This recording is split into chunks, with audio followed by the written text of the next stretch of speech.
Welcome to Prose and Cons, a podcast by writers for writers, brought to you by Precipice Fiction. Precipice Fiction would like to acknowledge the people of the Eora and Durag nations as the original custodians and storytellers of the land this podcast was created on. Welcome to the Pros and Cons podcast. Today is Matan again hosting the show. I got the other two musketeers, so you can guess there are three of us. We got Patty. Hello. And Alex. Hello. Can I call us the Holy Trinity? Are we a Absolutely. Trinity in any way? Absolutely. Yeah. We are holy. There's three of us. I think that's Absolutely. the only name you can call us. I just chugged a bunch of holy water just before I came on. I didn't expect any less from you. Before I ask you the usual question, I'm just going to say today we're going to discuss something that we're not proud of. Usually we share a lot of things we are proud of, but today is not that day. Today we're going to discuss the cardinal sin of any reader. And of course we're writers, but before we were writers, we were readers. And I'm sure you listeners have done this as well. We're going to discuss all the really good books that we never finished. And if you're a reader, you have a bunch of them. Maybe they're staring at you right now from your shelf. But before we start this amazing, interesting, and fascinating conversation, guys, what have you been reading, watching, writing? I'm still playing Elden Ring, which, as I said in the last time, George R. R. Martin's involved. So it's a book. It's a book. No one can tell me otherwise. Boy, it's good. It is so good. And I am still reading House of Leaves, which I've been mentioning on and off. Interesting relationship to that book. Interesting relationship. I'm finding it a little, I'm finding it a little bit sloggy. I am a really big admirer of it and what it's doing. At the same time, I don't know how much I enjoy the experience all the time, and I kind of want to get it over with. Just for the listeners that missed last week, what is House of Leaves about? Short answer, it's a horror story that does some very, very interesting things with the conventions of writing and the format of book. It's a story within a story within a story, full of footnotes. It's designed to make you sort of confused and lost and feel like you're in this labyrinthine maze of words. And I got a lot to say about it. And Alex and I, we are planning on doing an episode on House of Leaves sometime in the future. Really? So we will give all of our thoughts, and I'm sure we have many. It's a fascinating book. It's a tome. It is a tome, and I will not let it become one I don't finish. I will finish this book. That was my next question. I'm glad you went ahead. And I will. That's me. That's what I've been doing. I have been reading a book called My Year of Rest and Relaxation by an author named, I think it's Atessa Moshfegh? Atessa? Yeah. And it's basically about a girl who just is very privileged and rich and just is kind of a horrible person. And she's just like, I'm just going to sleep for a year. I'm just going to take a bunch of pills and sleep for a year. And it's quite similar in... so far in setup to another book I read by Emily Clark called Boy Parts, which I really liked. This one I don't like quite as much, but it's a specific genre of fiction that's quite popular now that I call feminilism. It's like Feminilism. That's such a good term, man. Wow. I'm patenting that right now. No, I'm not. Yeah. But yeah, it's kind of bleak. It's actually pretty funny. It hasn't gotten into the really like dark stuff yet, but I feel like it's going that way. But yeah, it's good. I'm enjoying it. I'm still reading Saving the Cat. And for anyone who listened to our previous episode, Saving the Cat is a book about screenwriting. Now, I don't write scripts, but I felt like a lot of the lessons about how to write a good movie could be applied, at least theoretically, to novels. So worst case scenario, I'm really enjoying it, and it might not be useful, but thus far, it's a really fun read. Really recommend it. Even if you never plan to write a movie in your life, it's really a good read for sure. I guess storytelling is storytelling at some level, right? Yeah, I think like so. I'd be very surprised if the lessons weren't applicable. I think a lot of them just cross platforms without too much trouble. Yeah. Okay, thank you guys for sharing. Back to this topic. Books I've never finished, and specifically the good books that you never finished. Mm, So while we could spend quite a while discussing books that we didn't finish because we didn't like them, I want to talk about the books that we kind of feel guilty about.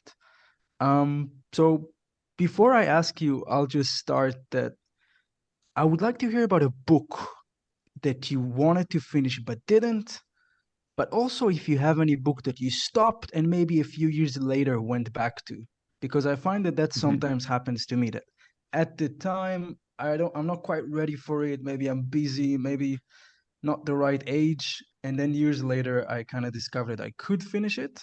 And that's kind of my hope with a lot of the books that we're going to discuss today, that maybe we didn't finish them yet, but who knows. Just before we get into those individual books, I want to come back to something you said toward the beginning of the podcast, that not finishing a book is one of the cardinal sins of reading.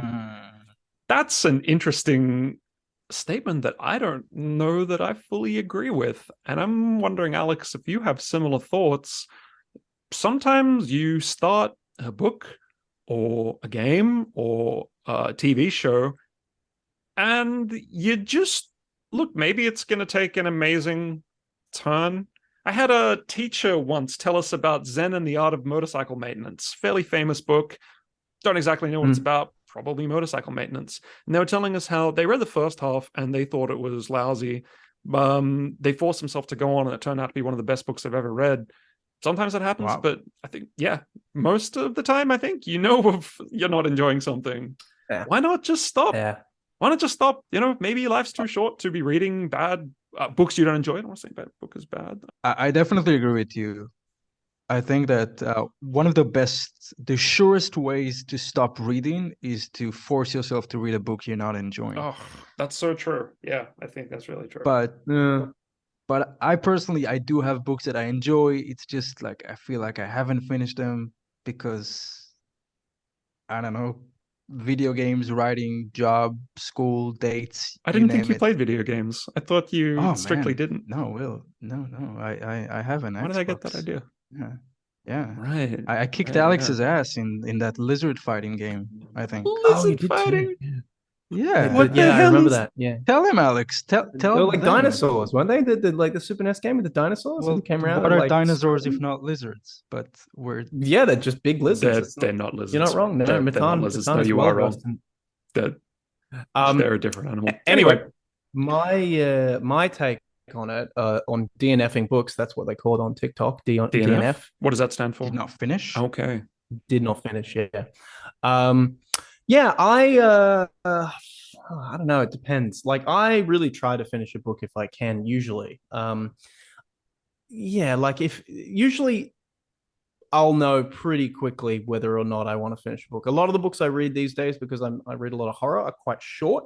So usually I'll finish them. But yeah, it definitely, sometimes it'll get to a point where I can usually tell within the first couple of sentences, just based on the, just based literally on the writing, whether I'm like, no. Do horror books tend to be quite short? I didn't know that. Yeah, they do. Okay. They do generally, because there are some exceptions. Except I'm sure you guys. Who's it by? What's the name of the author of it? Who could that be? Okay, that's one for the. Yep, I just wanted to get that out there. Yeah, it still counts as a reference if we don't say that. We're all thinking of that, and he's done lots of big books, but horror tends to be short because, horror, it's very hard to maintain that level of suspense over a long period of time unless you do digressions and all sorts of things like that. So long story short, there's plenty of books I haven't finished. I'm not necessarily proud of it, but yeah, sometimes it is a good idea to be like, no, this is not for me. Yes. Yeah. Okay, I'll digress a tiny bit to explain why I feel so guilty about this. So when I was 18, or when I was 21, 18, it was one of the two, either 18 or 21. Okay.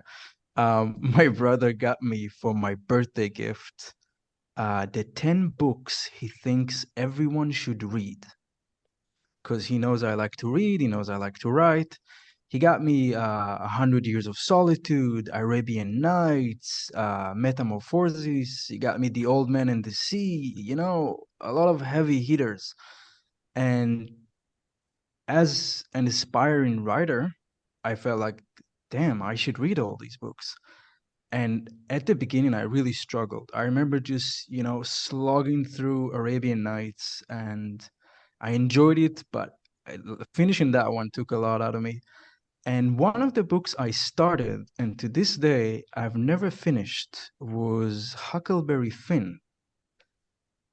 And like, I almost feel shy to say it because it's like one of the staples of English literature.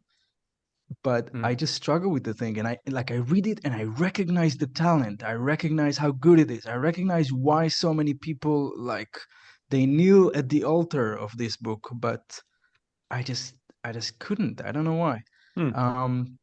On the other side of things, there are some like fantasy books that have these amazing reviews, because that's what I usually read, fantasy books and horror. And there was this book, The Lies of Loch Lamora by Scott Lynch. I think a few members of this group have been singing its praises. I think I heard about it from Ali. I can't remember. And I got it for Kindle. And whenever I get something for Kindle is because I'm not sure I'm gonna read it. Alex is nodding. Yeah. It's like, Yeah, I don't know if I that's want to the thing. commit. It's like, so I'm starting to read this book and I'm like, man, this is good. The prose is good, he's capturing my attention. And I just DNF'd at like 11%. Why? I don't know. I can't explain it. I loved it. I was, I was praising it. I was telling people that I'm reading it, and I don't know. I think something else caught my attention. I think I started to read a book about middle-aged latrines for some reason.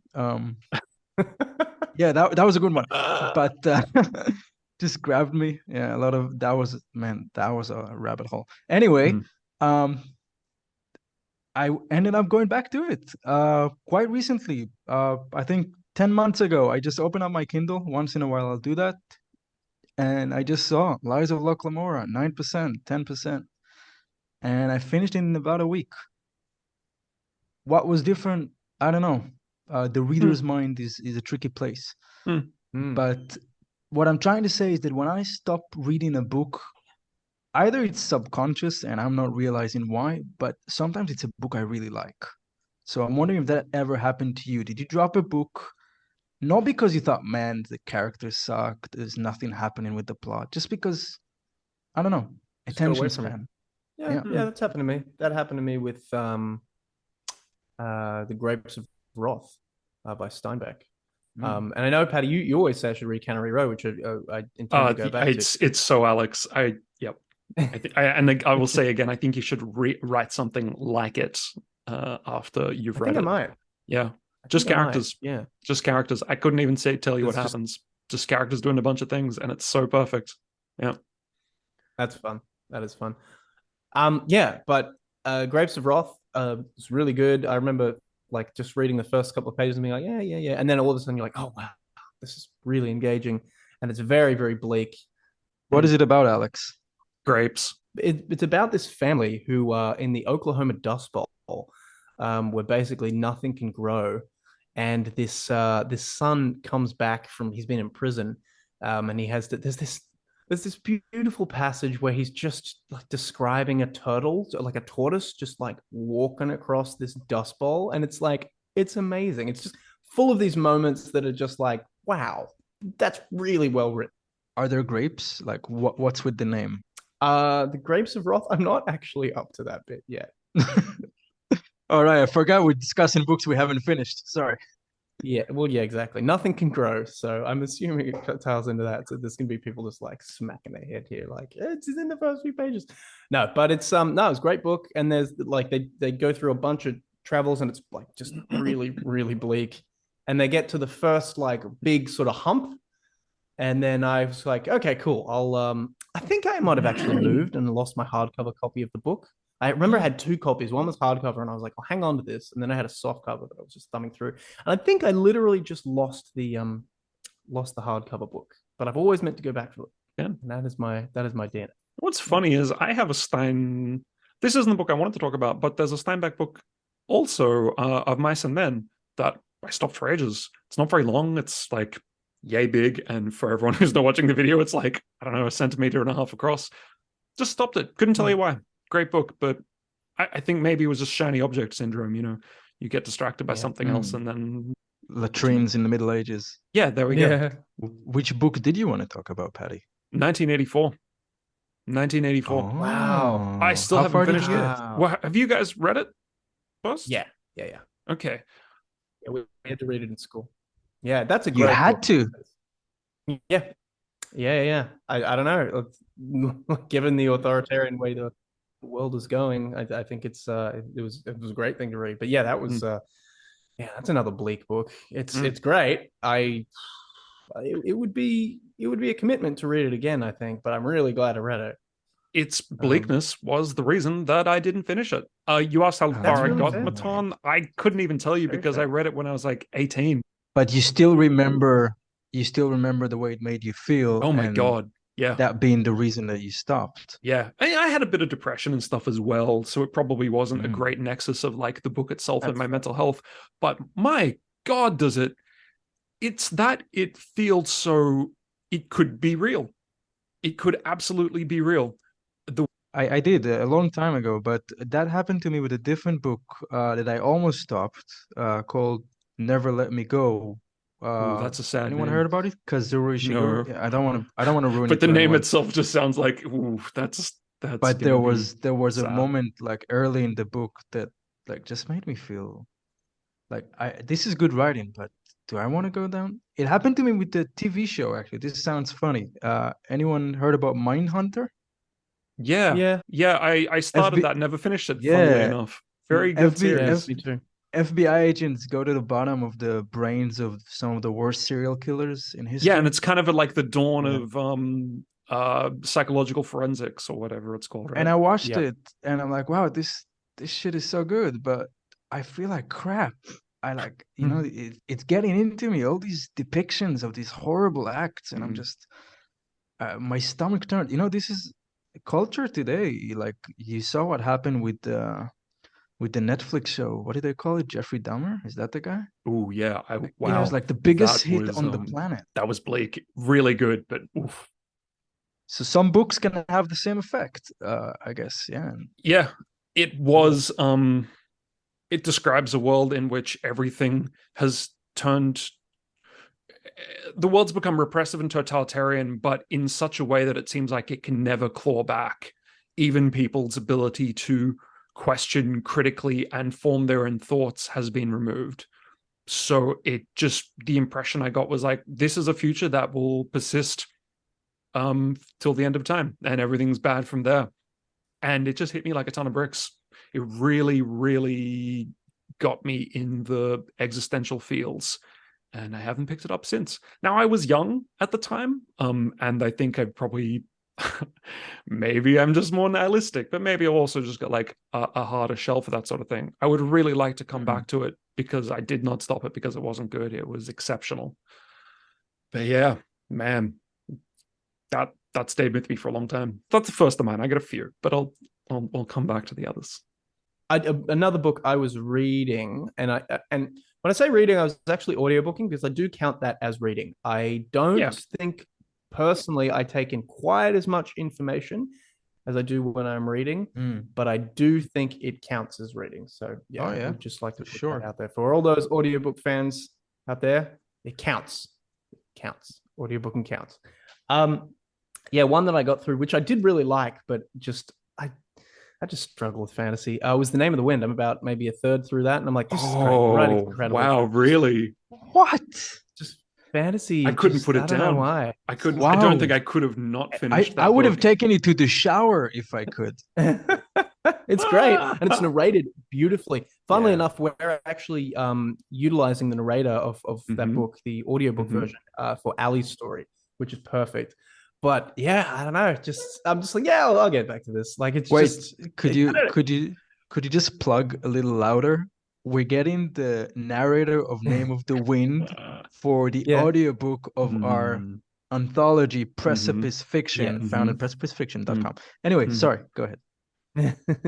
Yeah, and he is actually amazing. Like he's one of the, I've listened to a lot of audiobooks, and he's definitely one of the better audiobook readers I've ever heard. Yeah, but I don't know. I just got through it. I got up to the bit where what was happening? I think he was like he just won the loot medal or something, and he was like, oh yeah, and he was talking to the girl, and like it's I don't know. He re-met the like shit. I was like, yes, yes, you won finally. Tears coming. Oh, okay, I didn't I was really like, yeah, have tears, okay, that's cool. You're a genius. You did Wow. this for a long time. Wow, isn't that funny? I think when someone pointed out that he's just good at everything all the time, I was kind of like, kind of takes the stakes out of it a little bit. I am not going to rag on that book because it's a great book, but it's just fantasy generally. We should have a podcast about that book. But Alex, I do see what you mean. I'm a huge Brandon Sanderson fan, like huge fan. I think I read 9-10 of his books. But if anyone's familiar with his latest series, the one that starts with The Way of Kings, the Stormlight Archives. Where's Ali when you need? Isn't that like meant to be one of his best? The Way of Kings? Yeah, it is. It's fantastic. So here's the thing. I got it as an audiobook 1, 2, and 3, and I didn't finish the third one, even though I love it, just because I don't know. You tell me. I got really far. I think it's embarrassing. I think I'm like 80% through, and I just stopped, and I canceled my Audible membership. But so that ship has sailed. But it's a great book that I haven't finished. Not sure why. Sanderson, if you're ever going to listen to this, it's great. It's not you, I swear. Patty, do we want to maybe chat about why we're DNFing some of these books? It's like what the psychology behind not finishing a good book is? Oh, yeah. Do we take them for granted? Do we just think they're always going to be there? They kind of will always be there. No, right? Alex lost Grapes of Wrath. What do you mean? I did. I lost 2 copies of Grapes of Wrath. You can get a third copy. That's the thing. It will always be available to you. I guess it's possible. Well, what do you think?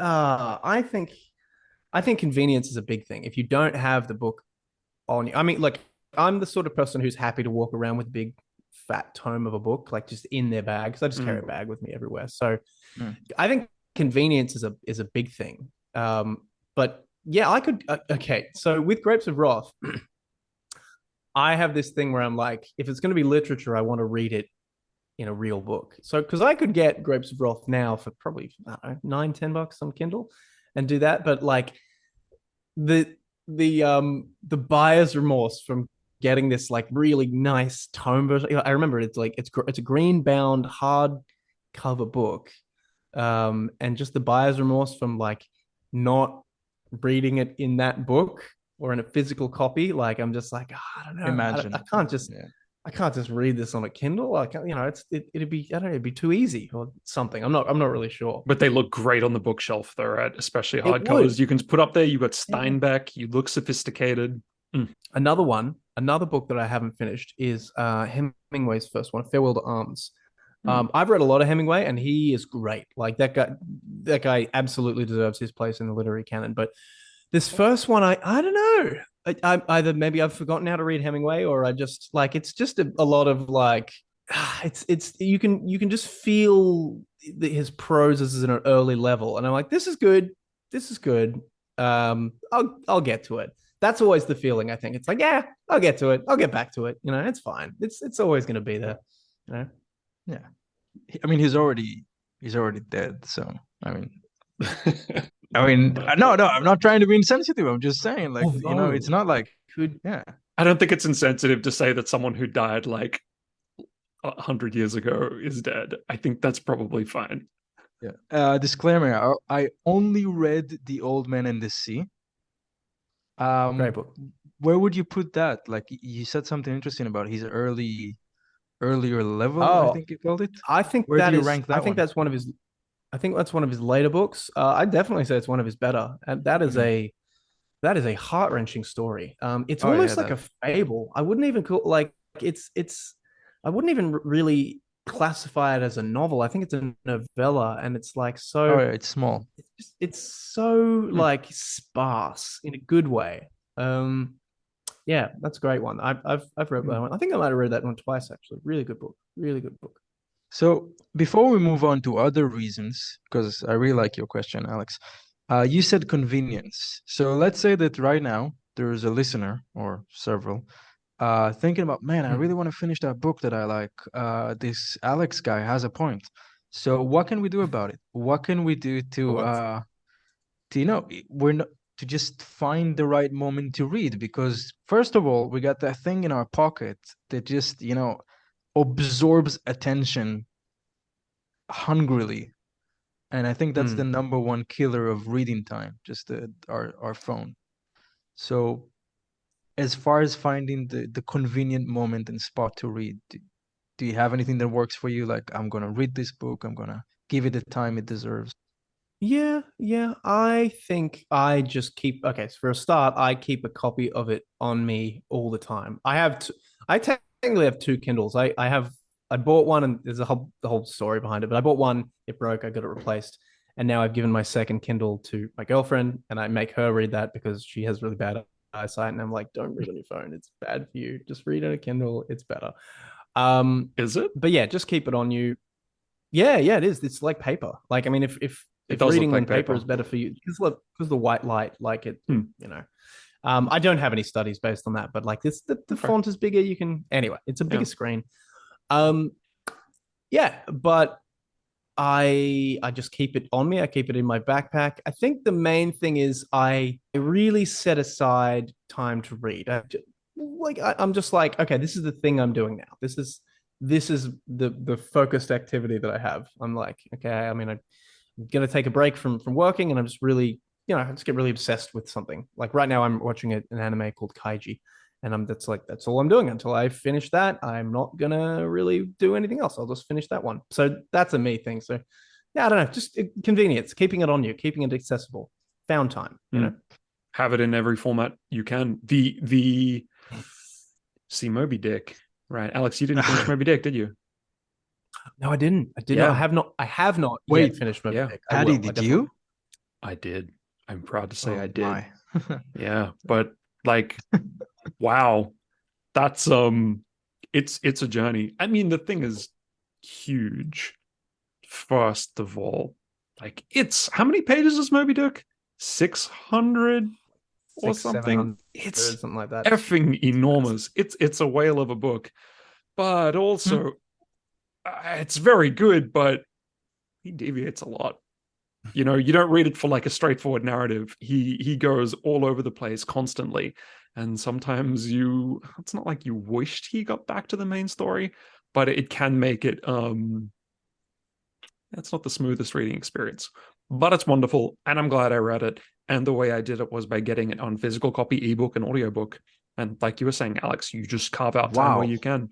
Yeah, and I switched between them. 3? Yeah, I did actually. It worked really well. Wow, that's interesting. When I'm walking around, that I is the audiobook. most... When I'm on the bus, I Kindle. I can't do that. I've never done that before. It's great. Give it a go.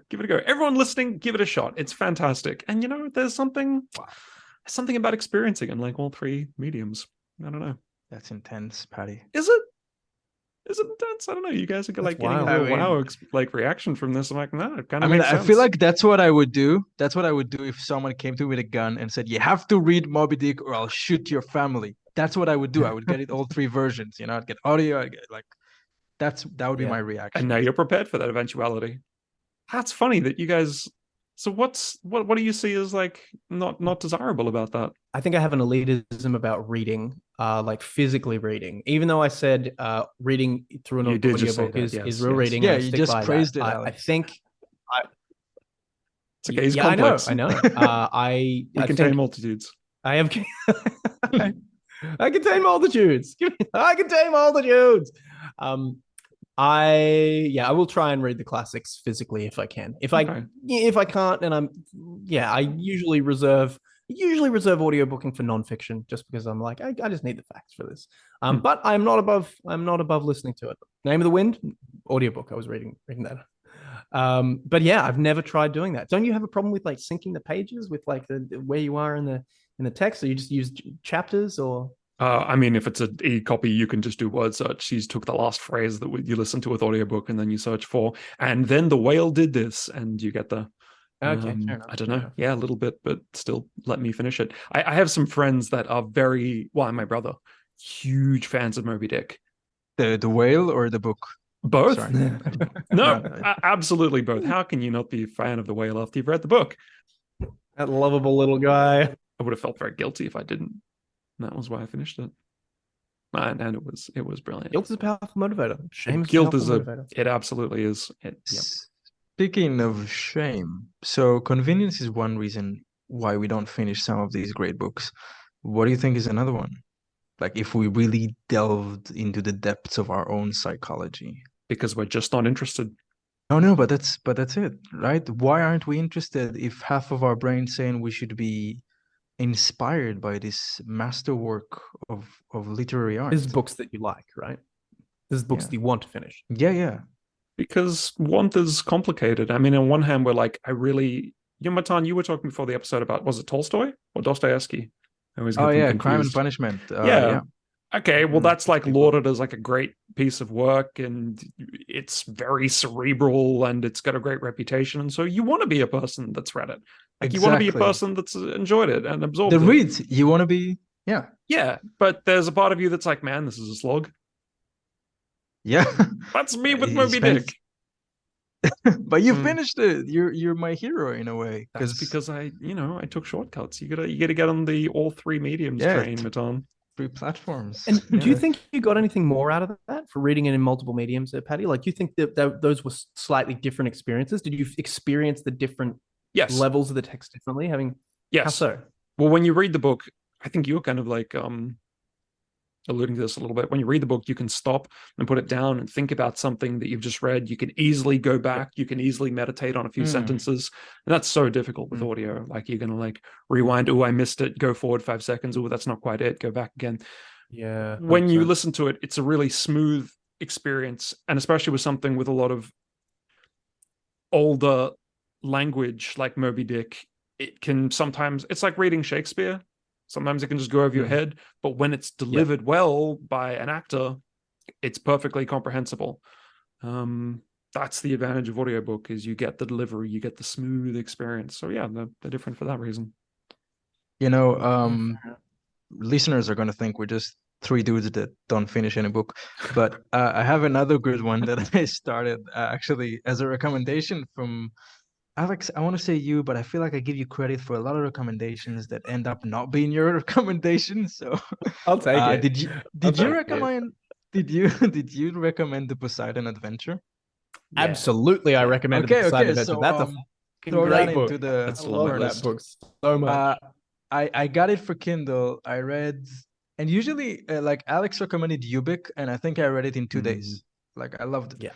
And Poseidon Adventure was another one I got from Alex. Now that we're sure about that, and I got to like 40%, and it's very rare for me.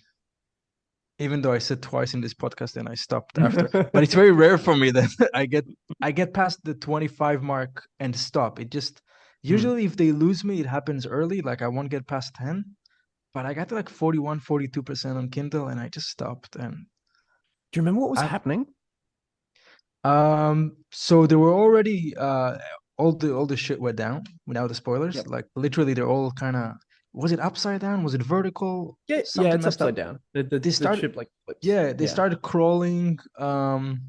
People starting to lose it. There's the guy who's like the leader, but he looks kind of intense. Did you get up to the bit in the alley with like where they like find something and then like the kid needs to go to the toilet? Did you get up to that bit? No, I can't remember. For context, the book is about a boat that's. Oh yes, it shouldn't be upside down or whatever. It definitely shouldn't. Patty, a ship. It's a I'm ship. sorry. Pardon me. Yes, it's not a feature. It's not a feature. It is a bug. Entering reverse mode. Everyone, hold on to something. But anyway, it's a fantastic book, and I really enjoyed it. And I had such glowing reviews, and I don't know, like, why did I stop? Why did it lose me?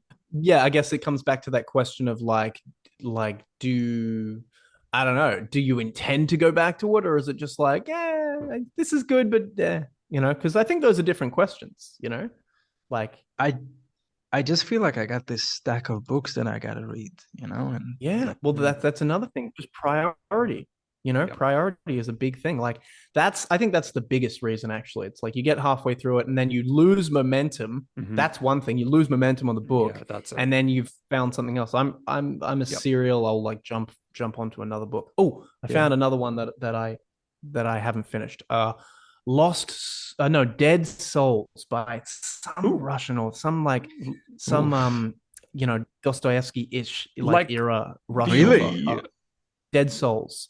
I have to know what this is about. You have to tell me. Oh, okay. The premise is really great. It's like this guy starts going around to all the people in this town, and I can't remember if I think this is a town he's been away from for a long time, and he comes back to it, and he starts going to all these people's houses. And I think he starts with this farmer who he knows, who's this like big gregarious, like kind of aggro guy, and he's like, "Hey, so I want to buy all the peasants, all the slaves you have that have died on your farm." And he doesn't ever explain why. He's just like, I just want to. He's buying corpses. He's buying literally dead souls. He's buying the slaves that are on the books of people who have died. Wow. At the guy's ranch or whatever. And he just goes around to a bunch of people's houses. I'm it's hooked. Yeah. There are all these character studies about it. Like it's basically several character studies. And I was audiobooking, and I think I'd like downloaded it or something, or really taken I had it on like a physical MP3 or something that was very difficult to access. And then I lost it somehow, and then like I never got back to it. But it's been in my mind for so long. Now it's in our minds. Dead Soul. But don't I think you think the same thing? Like, that's really intriiguing. Why is he doing it? The most hilarious outcome of this podcast is all of us finishing each other's books, which might ironically happen. Yeah. And then well, let me know if you finish the Poseidon Adventure, because that's but Dead Souls, that's one I really want to get back to. But I audiobooked that, so you never found out why he was collecting souls? Never found out. I can't tell you. I never even looked it up. And the funny thing is, that was like, I think I would have looked it up, Alex. Might have been written I didn't. As a poem. He like later on, he was like, because he died just after writing this book, and it's a big book, and he's like, yeah, no, that was crap. My next one's gonna be way better. And then he died. Like, he went mad writing this next book. So I don't know. It's wild. I want to drag this to the writer angle of this topic, because we've been discussing it as readers so far. As writers, like, we are aware of this danger. It sounds a bit dramatic, but we are aware of the danger of losing the reader. You work so hard to get them on the first page. You got them hooked. You got them to buy the book. They read 110 pages, and then you can still lose them. And we can look at the outside factors, like convenience, like maybe a different book jump, maybe it's playoff season in the NBA and they really like their team. And anyway, my point is this. Do you think it's related to something specific? Like, in my mind, it could be plot beats that are being missed. Like, they're not exactly in the right spot. Maybe not even the correct spot, but the spot that the reader is used to. Because if the reader is accustomed at this point of the novel to have this plot beat, like, this is where the disaster happened, this is the moment, the all is lost moment, like when Gollum takes the ring. And we're so trained and educated by movies and books to have these plot points, and maybe if we miss them, even if they come a little late, maybe it's like almost like we missed our stop with the train. Does that make sense? And that can be like, I almost imagine this ninja jumping from one metal hook to the next, and he just doesn't jump far enough, and he misses it, and that's the reader's attention, and you lost them. Did that make sense? Yeah. No, that's a great metaphor. You got to see them along through a series of like things like that. That's why I'm always concerned with like not spending too much time in exposition, because I know that's one thing that, like, just remember as a kid, and I've said this multiple times on this podcast for sure. I just remember as a kid reading through the Redwall books by Brian Jacques, which are great. I love those books. They're really, really good. And Redwall? Sorry? Redwall. Yeah, great books. Redwall, the the rabbits, the Yeah, the Yeah, talking tiny animals. little animals. Yeah. yeah. Great yeah, books. and by the way, Great that books. is fantasy, and I ate that shit up as a kid. So, Mm. there you go. But I just remember so much time, like 3 or 4 pages at a time, was dedicated to like describing these feasts, and I was just like, it's so boring. I don't care. I don't care how well cooked the pheasant is. I don't care how well you've glazed these pears. I don't give a. Just want to get to the next action. Glazed pears, But man. that's what I. Did took you away ever from that. write hungry, Alex? Did you ever write hungry? Because that's what happened. You just That's like a good and point. and the roasted pheasants were. Did they eat pheasants? Because there were animals. Anyway, Well, that's a good question. I think there was some poultry there. I'm not sure. They had, Really? like, ducks and Huh. I can't really remember. I yeah, can't poultry is remember. always free game. Birds are You the know? only animals Yeah, that don't have sentience in that series. Man, I've seen Donald Duck have a turkey. Okay, this shit has no. It's a limits. different bird. Yeah. That's fine. Well, That's fine. yeah, that's fine. That's okay. So yeah, so you say Redwall. Okay. What about you, But Patty? yeah, it What do was you? just I Oh, just sorry. couldn't deal with the exposition. It was just But you so- did finish it. Yes, I did. That's a good point. I did finish it. Almost all of them, except the one with the badges. What was that called? Anyway, that one was. I lost it. Return to Badgertown. I have no idea. Turn to Badger I Town. think I'm that not- was I'm it, not Return helping. to Badgertown. Quick, sell it to So- Disney. They'll make it. Don't bore the reader. Don't bore the reader with the exposition. So my issue with House of Leaves right now is you've got the main plot, right? Got the main plot.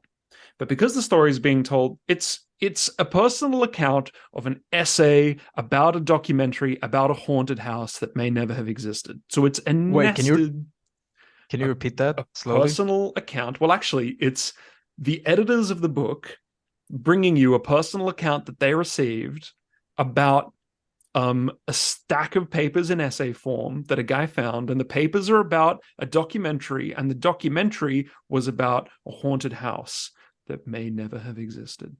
So You just made Inception look shallow. it does. It's a wacky book. It's a fascinating book. It is a bit wacky.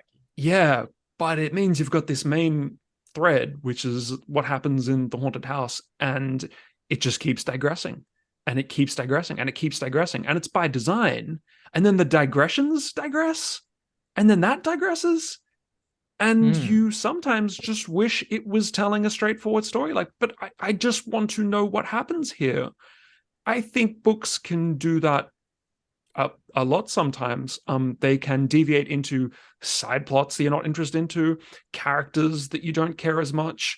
The main, you've got the ninja going along he's grubbing the loops like you were saying, and sometimes he's like, but then he just like falls to the ground and walks over and orders an ice cream.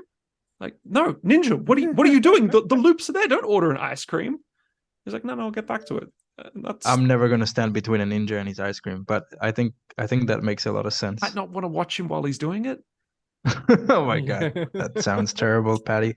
I absolutely agree with you, and I think now that we can actually identify risky areas, we're talking B plot, we're talking about flashbacks, we're talking about side characters. One of the books I really enjoyed, the 5th season. I don't want to say the author's name because I'm gonna butcher it.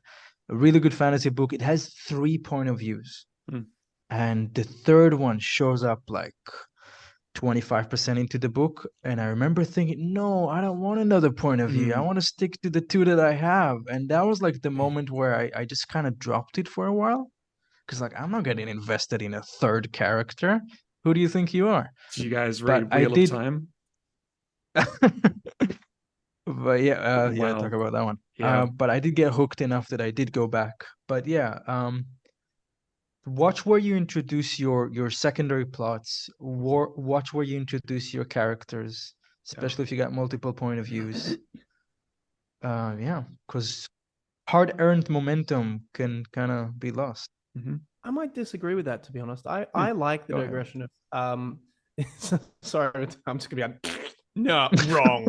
No, it's healthy debate. This is You're good. you're entitled to your those things that you go to ahead. your opinions. No, but Stephen King counter number 2. I remember specifically in Salem's Lot.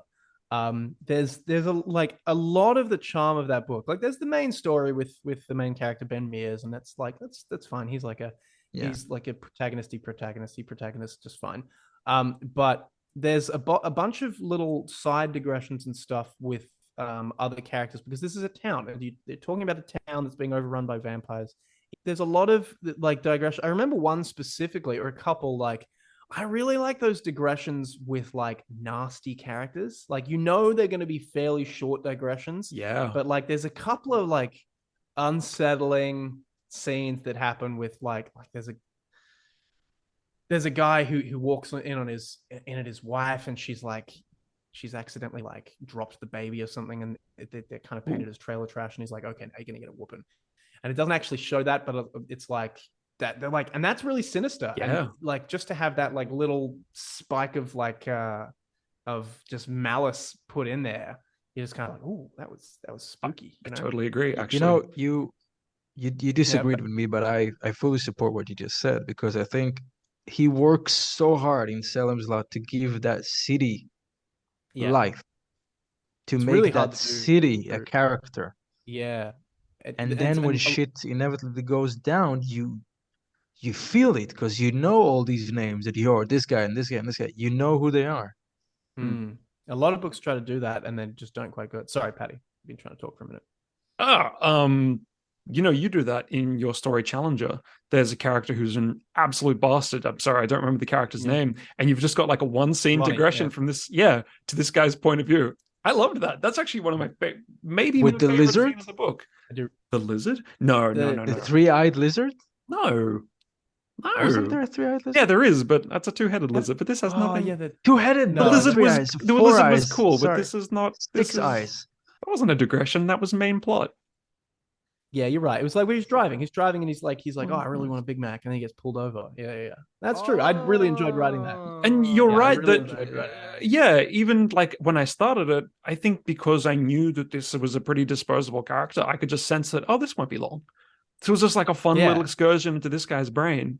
Yeah, it was great. I think the problem is when it continues to become another big plot that gets shoehorned in. And it's not like that always doesn't work. Sometimes it does work.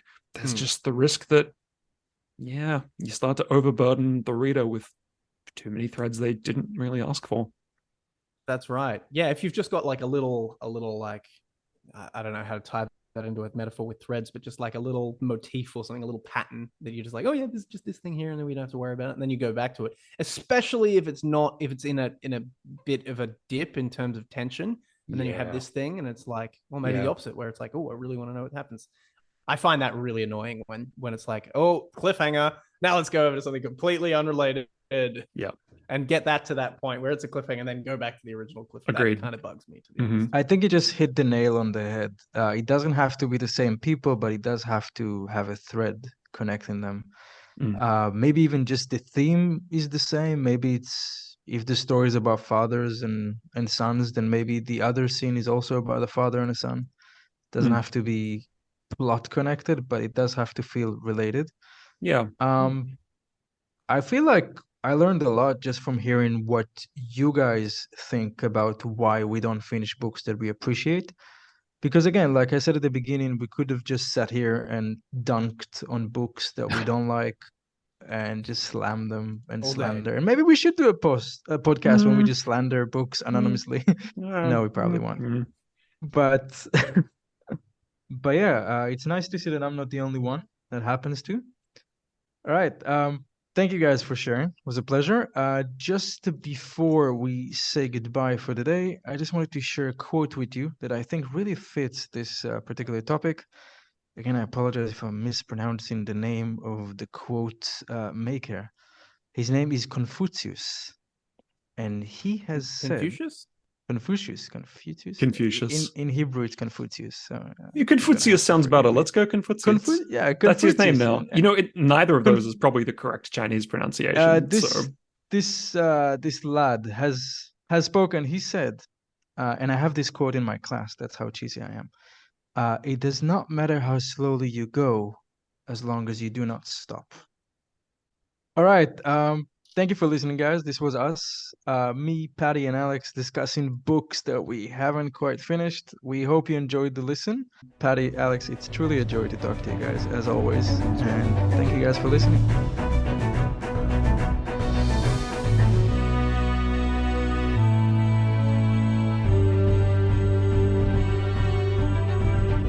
You're listening to Pros and Cons, the Precipice Fiction podcast.